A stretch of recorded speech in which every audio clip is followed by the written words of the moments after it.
This Go Bold exclusive is brought to you by PAL Aerospace, a proud and trusted partner of the Royal Canadian Air Force. PAL is honored to support the CC-295 Kingfisher fleet. When Canadians need help the most, the Kingfisher and its crews answer the call, and PAL Aerospace stands behind them every step of the way.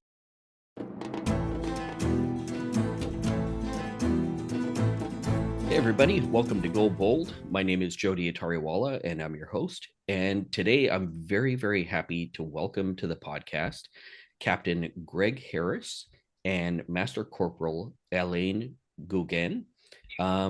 Both of them are members of the Royal Canadian Air Force, and they have the distinction of being part of the crew that was involved in the first operational rescue of Canada's new fixed-wing search and rescue aircraft, the Airbus CC-295 Kingfisher.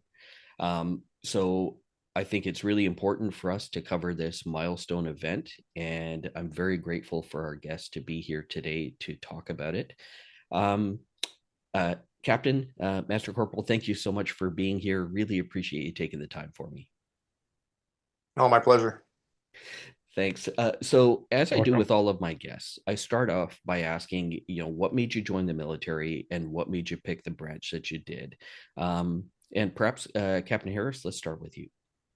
The military was actually, well, I'm originally from British Columbia, and there's not a huge presence out here of military in Canada. So I actually just was always planning on being a pilot. So my goal at the end of the day, from when I was pretty young, was to do that.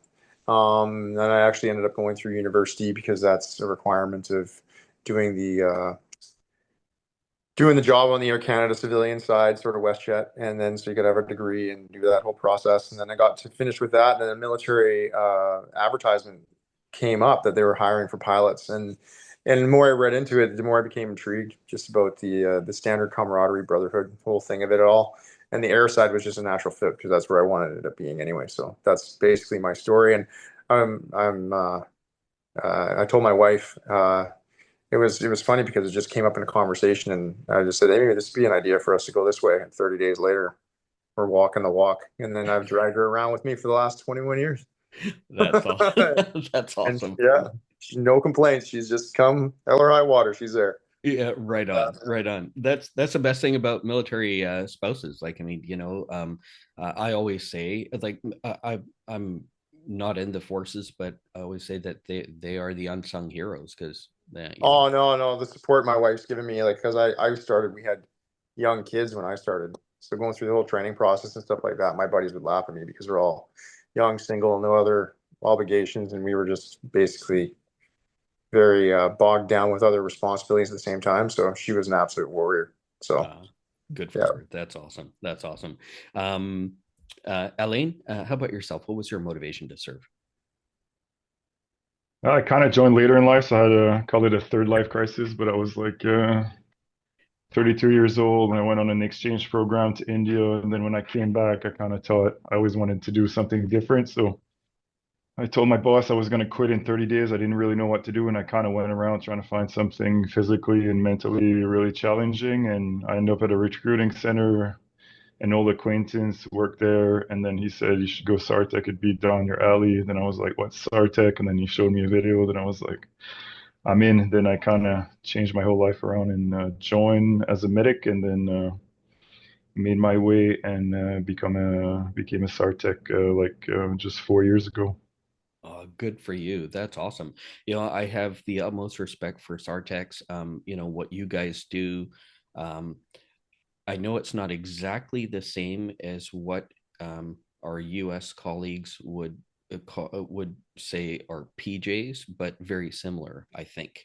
And yeah, correct me where I'm wrong, Alain, but I think you guys are certified to a certain level as, I guess, in essence, paramedics, but you're jumping from aircraft, you're specialists in high altitude and also high latitude rescues, over water rescues, like, geez, it's kind of like a jack of all trades and master of all as well. Yeah, we're trained to like the primary care paramedic, which would be like kind of the paramedics, most paramedics kind of driving around in ambulances with some of the advanced skills. So um, we kind of referred to as a PCP or primary care paramedic with advanced skills. So like a few other skills that the civilians would have in the ACP trucks that would be driving around for like most more critical cases. And yeah, we're basically paramedics that either come by with helicopters or parachute out of airplanes. It sounds kind of crazy, but that's kind of our training. It's kind of that's what our job is. It is kind of like we're training every day. So I think it's the best job in the world. So there's could be debated, but for me, I like it. So good. Oh, well, yeah. Like, I mean, here you are in the Royal Canadian Air Force. Your operational aircraft could be, like you just said, a helicopter or a fixed wing aircraft. And yeah, you're all over British Columbia, the Yukon, out over the water. It sounds like a pretty cool gig to me. So yeah, good on you, and thank you for all that you both do. It's an awesome calling, I think. Search and rescue. You're in the military, but you're helping people, and that's like, I mean, who could argue how cool that is?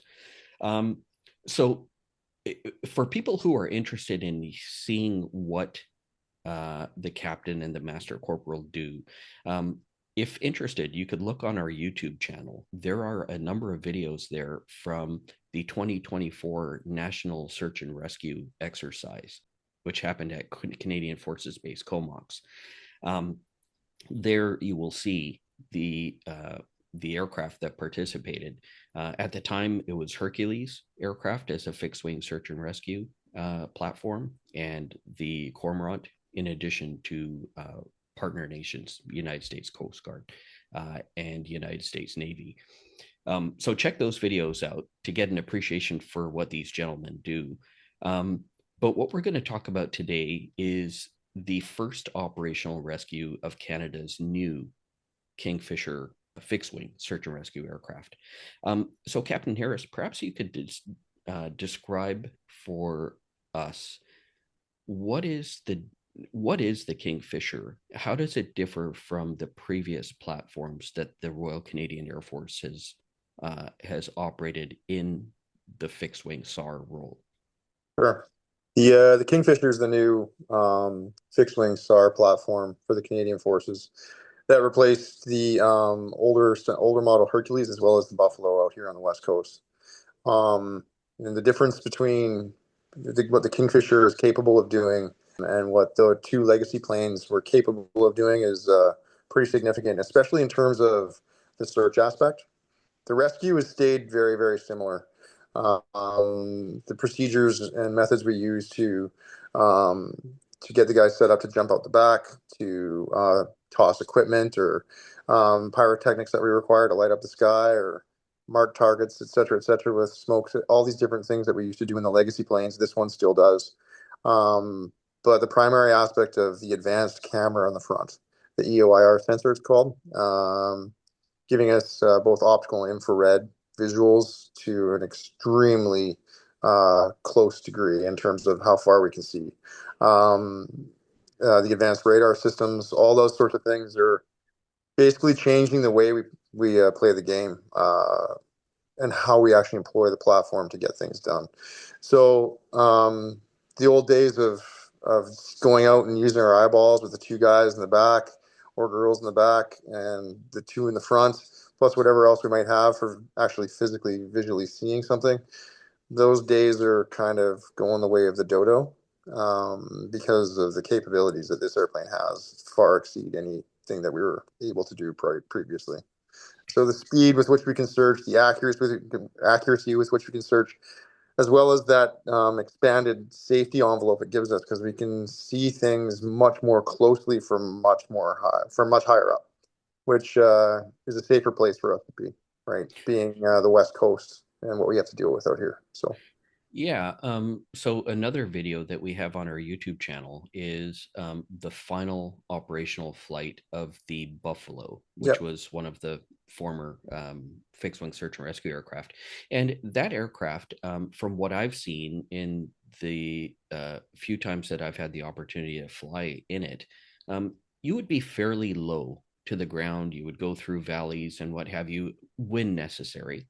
Um, is that a like, are you operating the Kingfisher in a similar fashion? I'm assuming you can still do that stuff, but with the sensors, does that allow you to be operationally? Are you typically a bit higher now and perhaps safer? I don't know. Yeah, yeah, no, that's a good question. I had the opportunity to fly the Buffalo for quite a period of time. I was on it for 7 years. And yeah, exactly what you said. From a search aspect, they're called valley shoots, which we do. We would do about 300 feet AGL to 500 feet AGL. You would assess the terrain, assess any hazards, what your escape routes are going to be, what the entrance looks like, et cetera, et cetera. Really have a good recce of the situation that you're getting yourself into. And then in the Buffalo, we'd dive in after we'd assess the safety aspects of it all. This airplane, the 295, still has the capability of doing that, and we actually still do it with the 295. More for operational training and staying sharp from a flying perspective, because you're absolutely right. Valley shoots a lot of the time now. We're just going to fly above it, and we're going to employ the sensors to look down into it. We would fly at 300 feet. The sensors are going to be able to get even lower than that in terms of the distance they can see an object from. So it's safer for us. It's more effective. It sweeps the terrain far more quickly. It allows, it's just a far more effective, safer search platform. Oh, that's Yeah, great to hear, and that's what you'd expect as technology marches forward. absolutely, Yeah. absolutely. And speaking of technology, like perhaps you can describe the configuration of the Kingfisher because, your office, so to speak, is the cockpit. But then there's I knowing the Kingfisher, I kind of divided into three sections, and perhaps you could describe that. Three sections. What are the three that you didn't? So the That's just cockpit, yeah, for me, I think of it as a cockpit. Yep. I think of it as a midsection with the FITS system, Sure. and then I think of it as the ladder. I call it in my mind conceptually the ladder third, where Alain and his colleagues will do the business of what they need to do. Yeah, so the cockpit is what it is. It's the cockpit. It's where the pilots sit. There's a jump seat in the middle. So we want another passenger or a third crew member to come sit up there with us. Significant advancements in the cockpit compared to what we had on the Buffalo previously. It's all Rockwell Collins flight management system driven, autopilot driven. Something that we've really had to become more accustomed to is the automation that this airplane has built in is state of the art. So for us, it's become far more efficient, and it's once we've gotten used to it, way easier to use and way less taxing on actually physically and mentally through a long day. It allows you to have more capacity for a longer duration of time. Awesome. The fit station is, like you said, it would be the second portion, and that's where our sensor operator and our tactical coordinator will sit and operate the sensors, the radar, the EOIR, and all the search aspects of the platform itself. And from that aspect, they're basically the navigator of what they used to be in the Buffalo and the Herc. But their primary job is now searching and finding certain targets and targets of interest. Mhm. Then in the back, the last half is where Alain would sit, and they have all their SAR gear.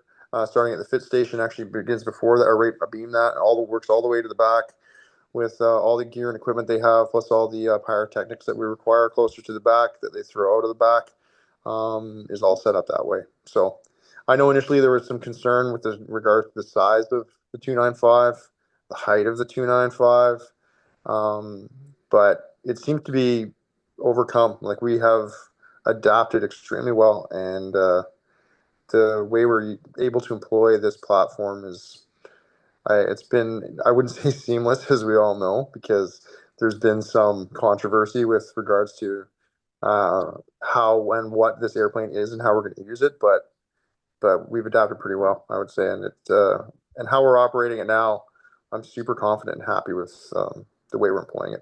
Oh, that's awesome. Yeah. And just for clarification, so Yeah. you are attached to 418 Squadron. Yes. And at Comox, the operational transport and rescue squadron is 442 Squadron. So maybe you could just, for purposes of those that aren't familiar, maybe you could distinguish what 418 Squadron is versus 442.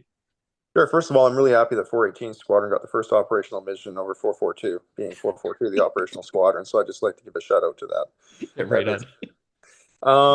418 Squadron is basically the operational training unit. So you know how you show up at any squadron for any airframe, and you're going to go through the OTU, Yep. which is the course, ground school training, flying training, in order to get you to that operational level where you're capable of being a first officer or a sensor operator or a tactical coordinator, or even technicians go through 418. Different levels of there's just different levels of instruction throughout. So I am a pilot at 418 Squadron. I'm a pilot instructor.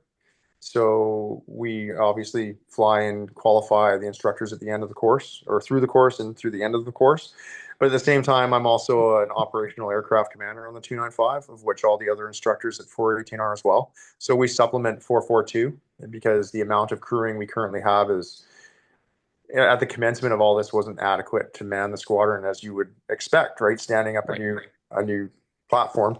So we've set it up that, some aircraft commanders are 418, more are at 442, but crews will supplement as need be to fill in the schedule. At the same time, 442 will accommodate us by allowing us to fly with and for them, because we need to stay operationally capable and sharp, keeping your skills sharp.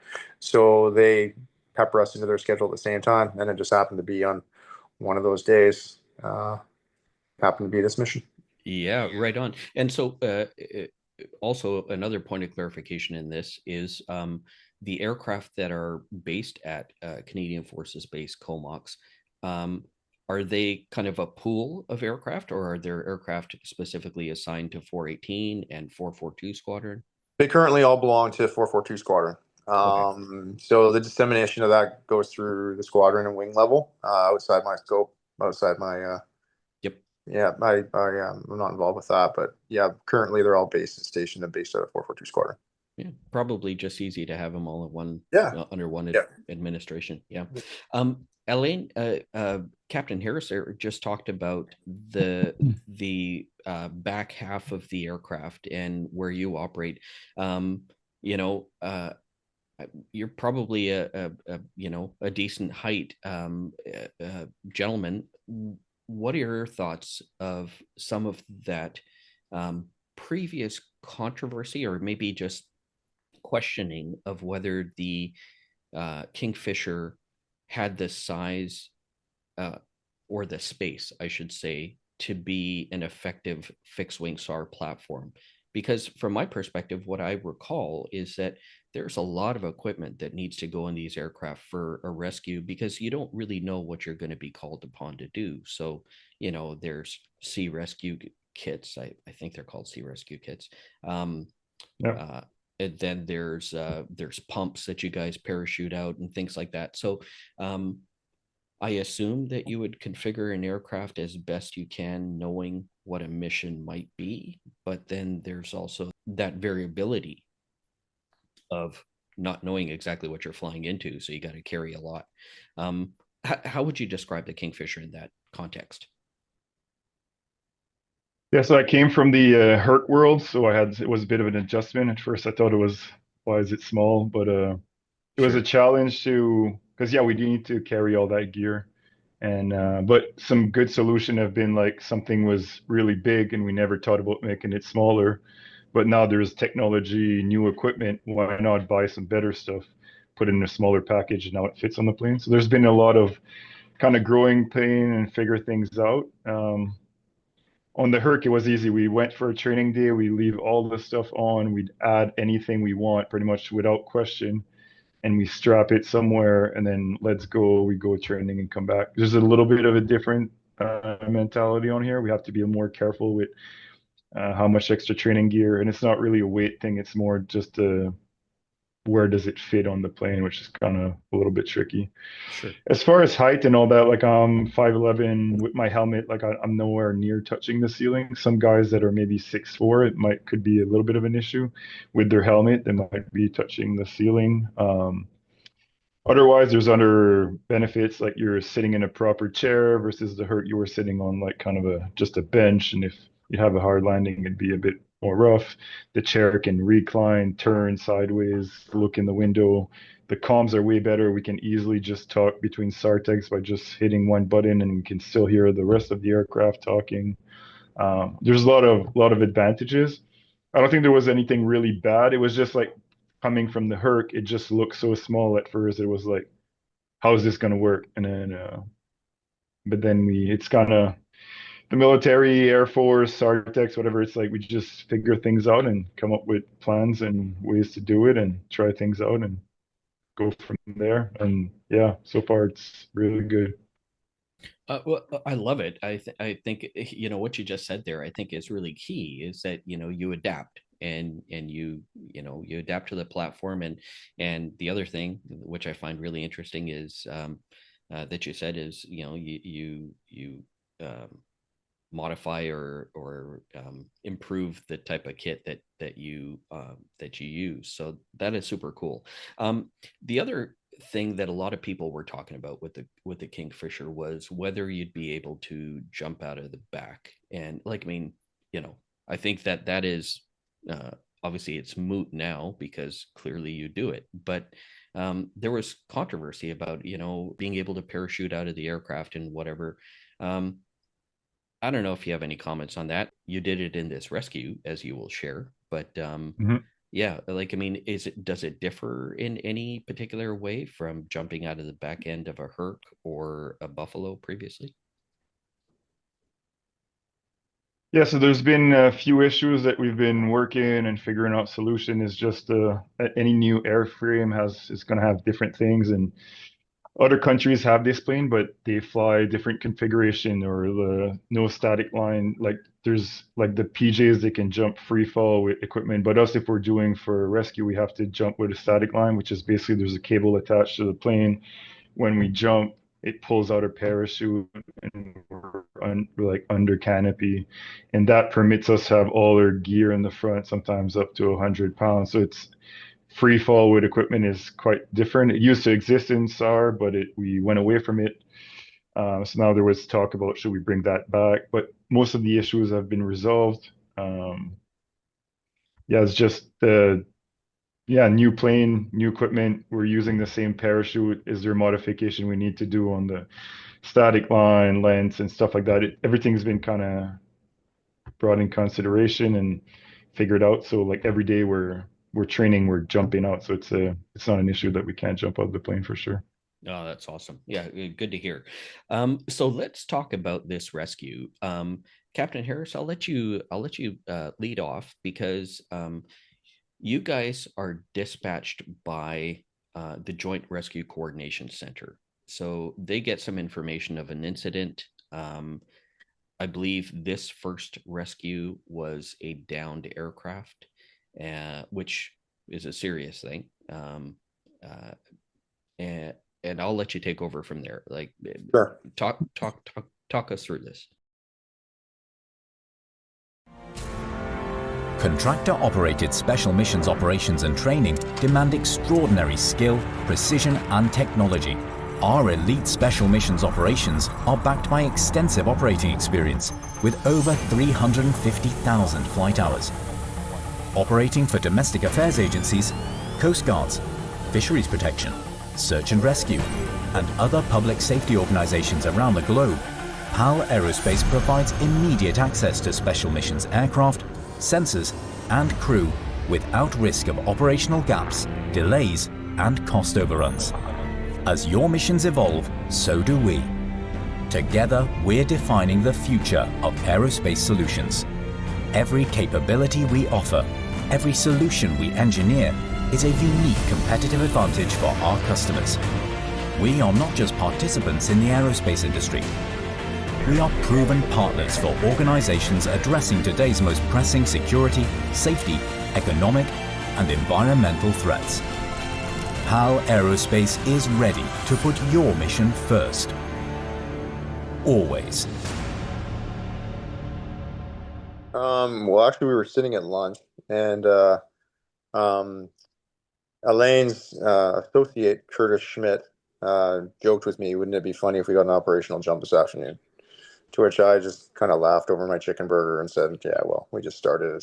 Those are rare. Right.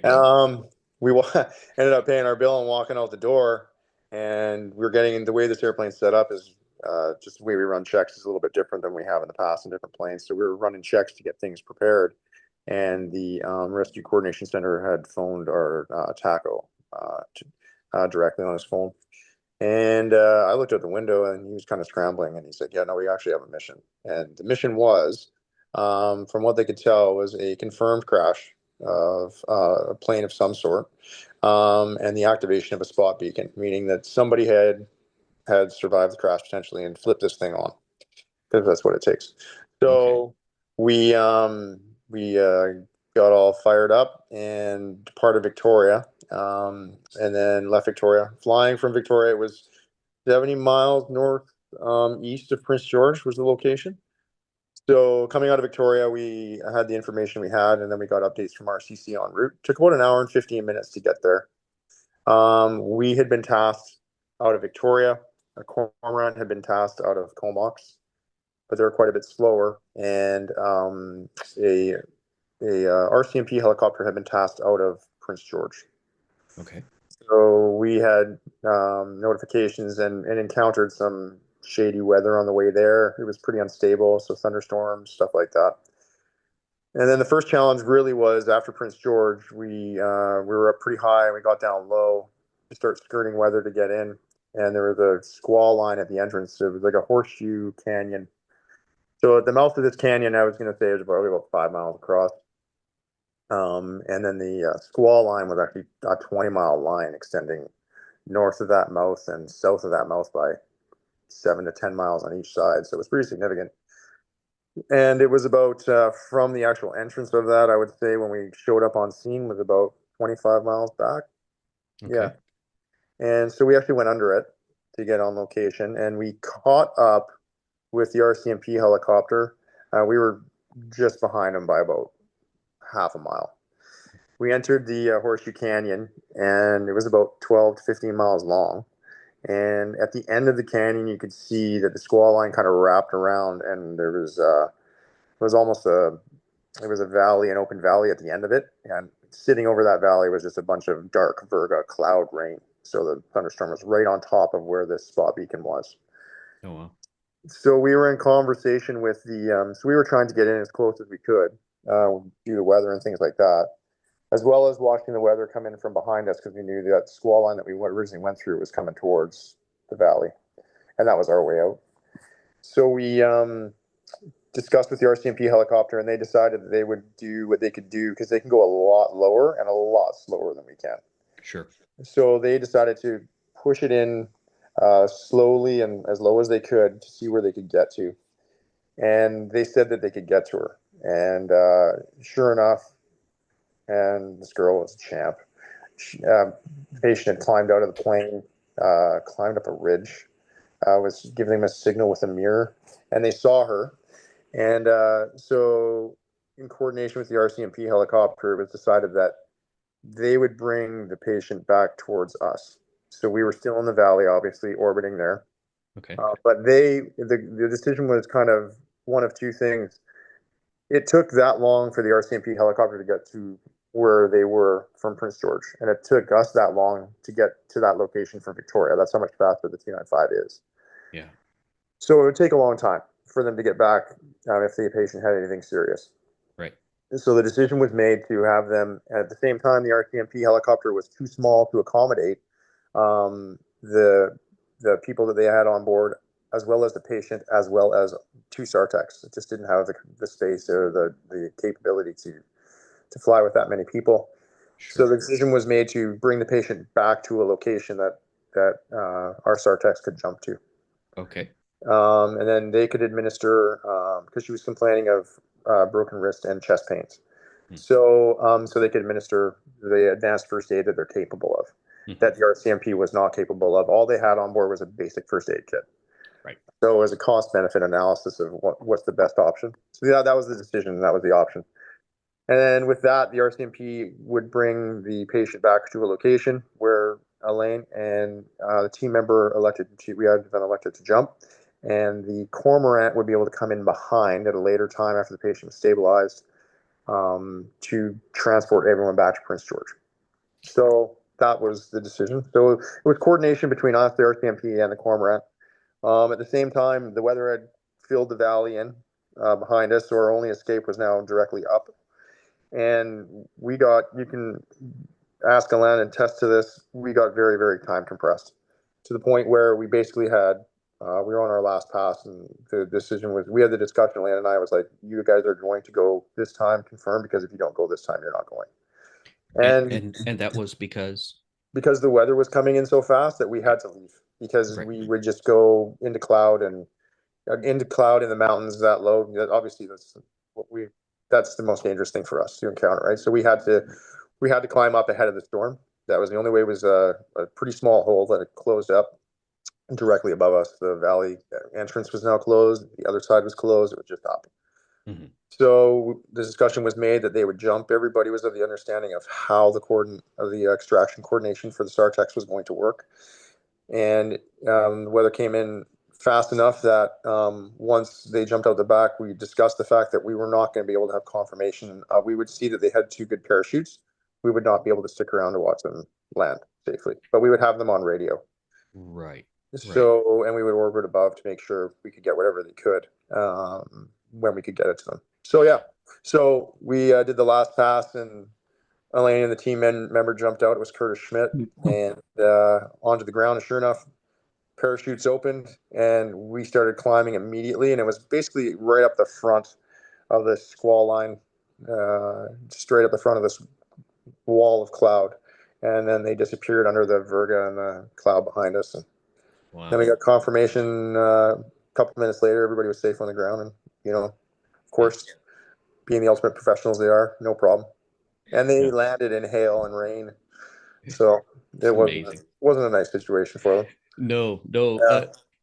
Before I go there with Alain, so I just want to ask you about some of the technology in the Kingfisher that allowed you to work this rescue. There's terrain avoidance technology, there's weather radars, et cetera. Like, what capabilities has the Kingfisher allowed you to execute on this rescue, perhaps that you might not have had before? Well, exactly like you said, right? Like, the weather radar is going to give us a very accurate picture of what's coming and how far it is from us, and it was very, very accurate. We had some beautiful painted yellow and red and a bit of purple all around us. And then the terrain avoidance warning system, again, is the exact same thing as you just discussed. We can actually trust it in this plane. We're not going to use it as a primary source in those situations. It is an excellent source of information. The last thing you want to do is go IMC, so inadvertent, into cloud, not being able to see anything, and then rely on that, and that alone is not what we're going to do. If we put ourselves in that position, we've done something wrong. That being said, we can use it, and we do use it as a very useful tool to ensure our terrain avoidance. And we didn't have that before. It just wasn't something we had. So those advancements have definitely improved our capability of operating in environments that tend to get a little dicey. Sure. Yeah. That's awesome. Yeah. Alain, over to you.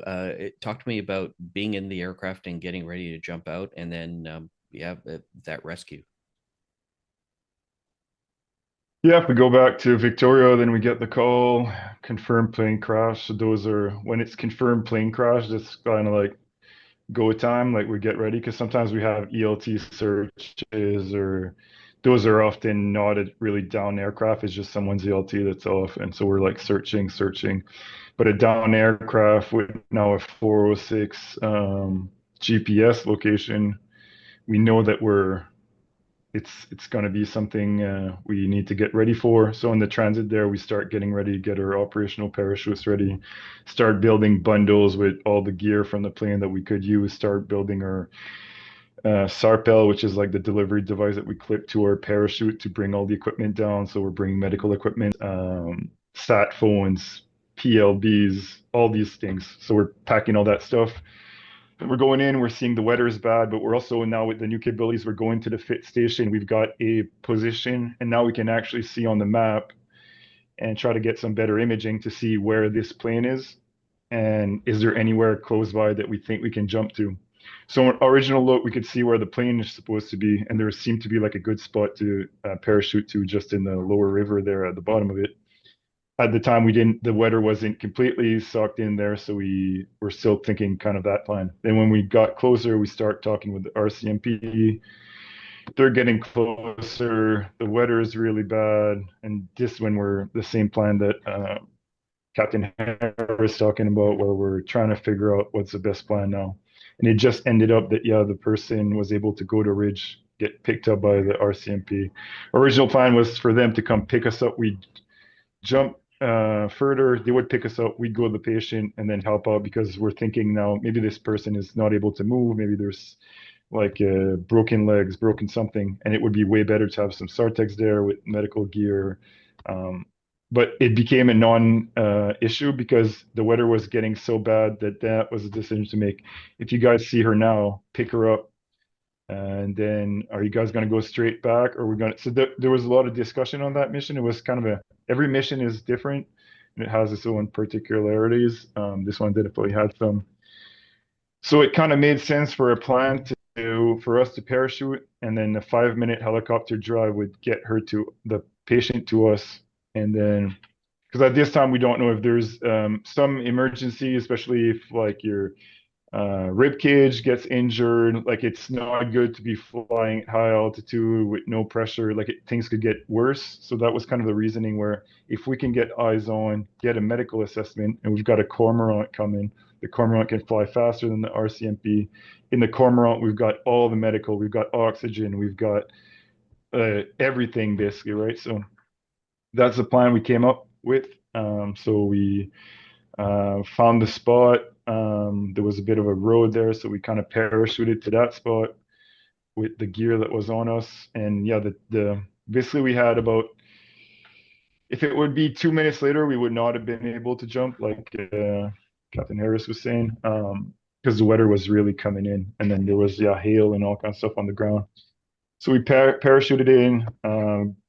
We had comms with the RCMP in the plane, then we made comms with the RCMP helicopter from the ground, and then we passed their position. We fired up some flares in the air because the weather was really bad to make sure they could see where we were.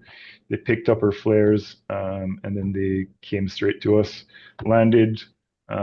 We got hands on the patient. We're also in comms with the Cormorant at this time to see how far back they are.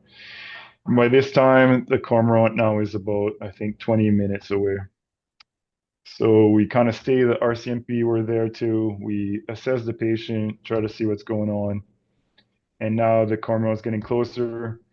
And as soon as the Cormorant got closer, we had to tell the RCMP they needed to leave because that was the spot that we needed for the Cormorant to land in. So the Cormorant came, the weather started getting worse. So that was a bit of a tricky moment in the rescue that hopefully the Cormorant can get in. Cormorant gets in, the helicopter, the RCMP helicopter goes out. We put some smoke on the ground to get the winds for the Cormorant so they can get into wind for their landing. And then we kind of went a little bit further, shielded the patient, got behind some big stumps and all that to protect from the downwash of the Cormorant. Cormorant landed safely. Then we proceeded to carry the patient inside the Cormorant, brought our gear inside the Cormorant, and then we left for the hospital in Prince George. We had to go to airport first and then transfer to BCEHS. And on the way there, we just continued medical care on the Cormorant. Now we have actually 5 SAR Techs because there was 2 SAR Techs in the helicopter plus 1 new person in training. So it was like great medical care. maybe it wasn't as bad as it could have been, but we never know. And you can't tell by sometimes you look at someone, they'll look okay, but on further inspection, something's really bad. And when you're flying at altitude, those things can deteriorate pretty quickly. So we managed to get there, and we actually got there faster than the RCMP helicopter, even with the time on the ground and transferring. So it kind of worked out perfectly. We transferred the patient to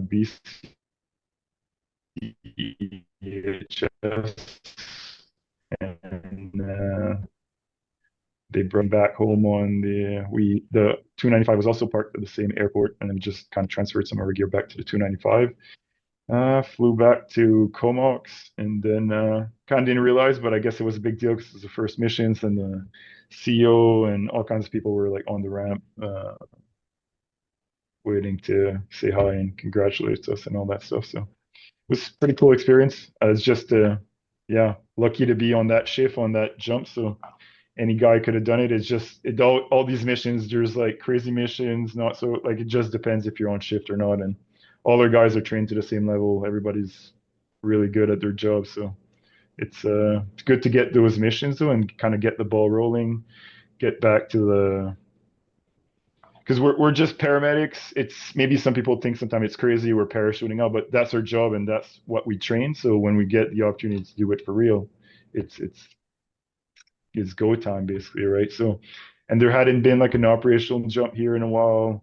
There was issues with the Hercules serviceability and all that. So there's been like kind of a downturn in fixed wing like momentum for missions and all that. And now with the search capabilities and all that, it's good to get that groove back on. So it's kind of good to get the ball rolling for sure, and feel like when we're doing fixed wing, it's a real deal. Like we can get real missions, because sometimes it's like, oh, the helicopter gets all the missions, but it's really cool that the fixed wing gets a mission. Well, yeah, thank you for sharing all that. That is super cool. Yeah, it might just be, and you're very humble. You're right. It depends on who's working that day and gets a call. But all of you guys are trained to the same level, and I just commend you for what you guys do for everybody who might need assistance. And thank you for sharing about that rescue. I'm glad. I hope that this the pilot is recovering well, and so there's a couple of things I wanted to ask you about that.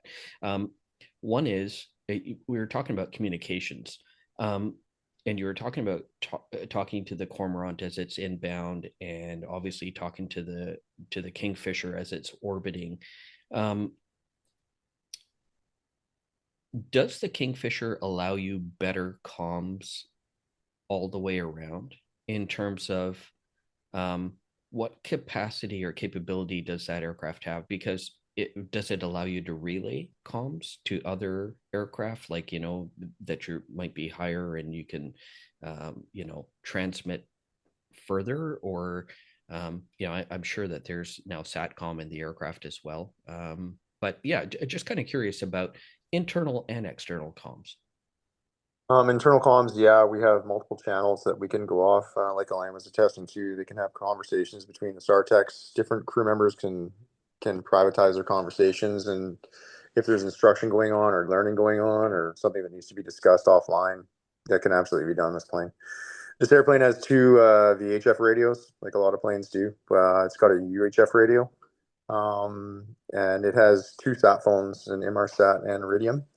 And in this case, we were acting as a before the RCMP helicopter landed with the patient. They still hadn't talked to the Cormorant, and we've been in contact with the Cormorant for quite a while.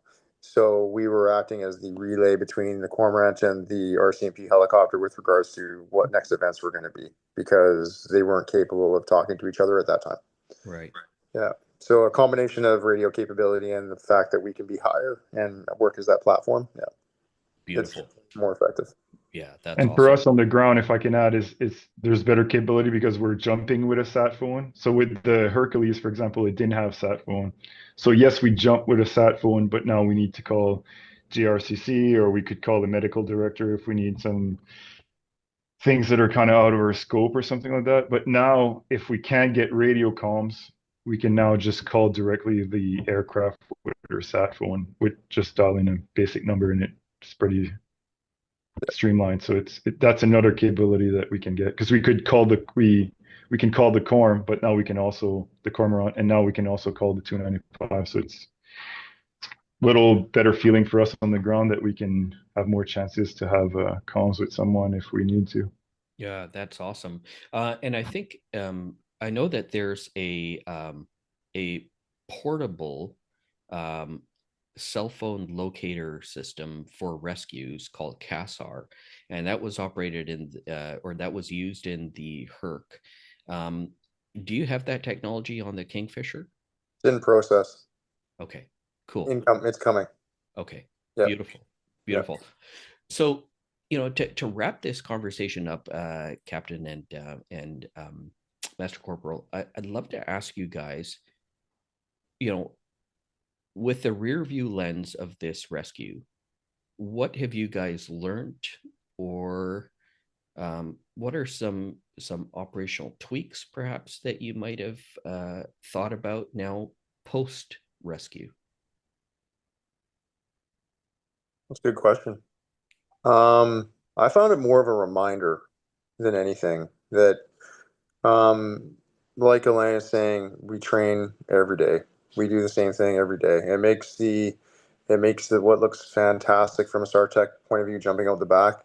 For them it becomes common practice, but it is fantastic. But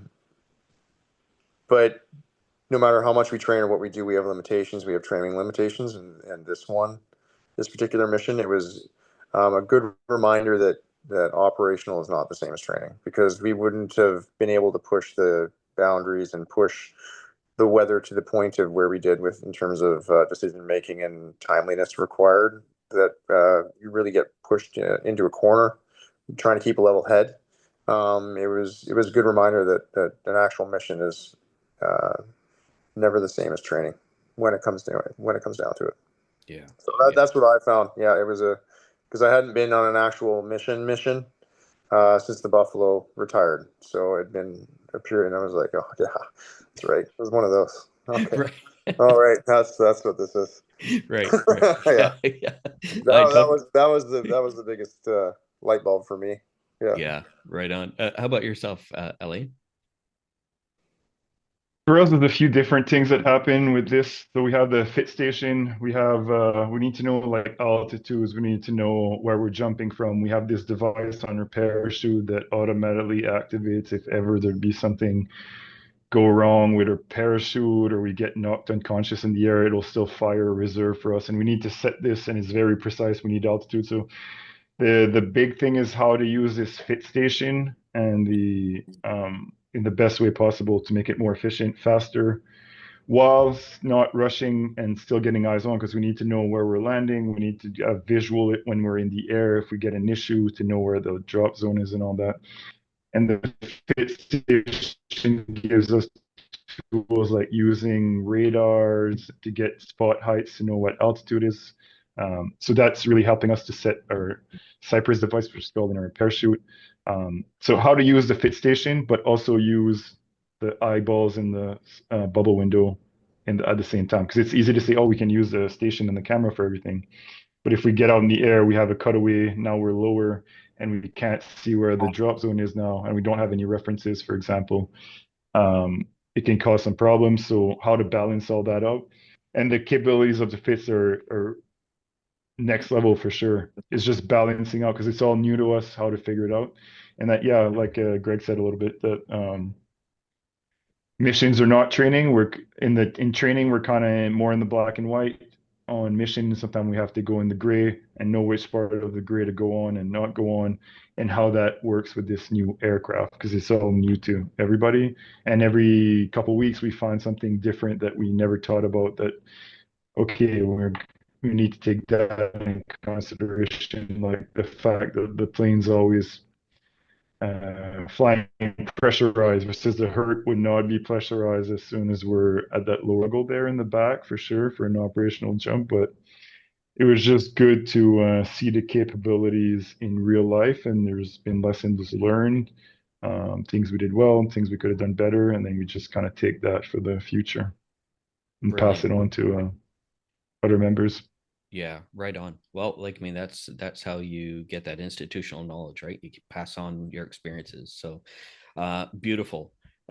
Captain Harris and Master Corporal Goguen, thank you so much for taking the time to speak with me. This has been really lovely. Congratulations on being part of the crew that did the first operational rescue in the CC-295 Kingfisher.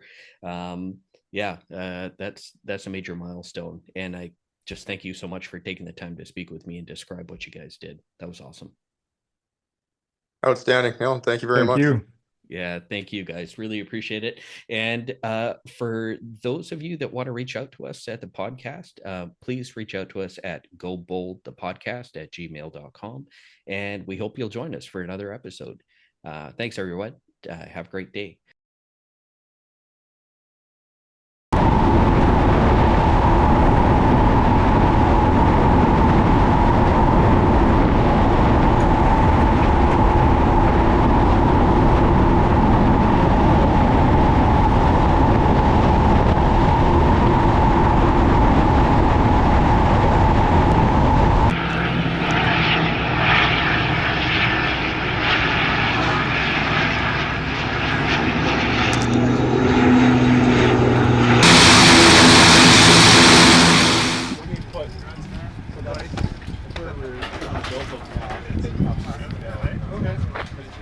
Yeah, no, I'm just wondering, like, is South Lock up? It is another spot because that's where the locker is.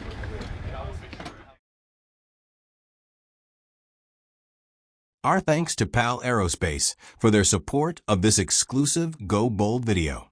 To learn more, visit them at palaerospace.com.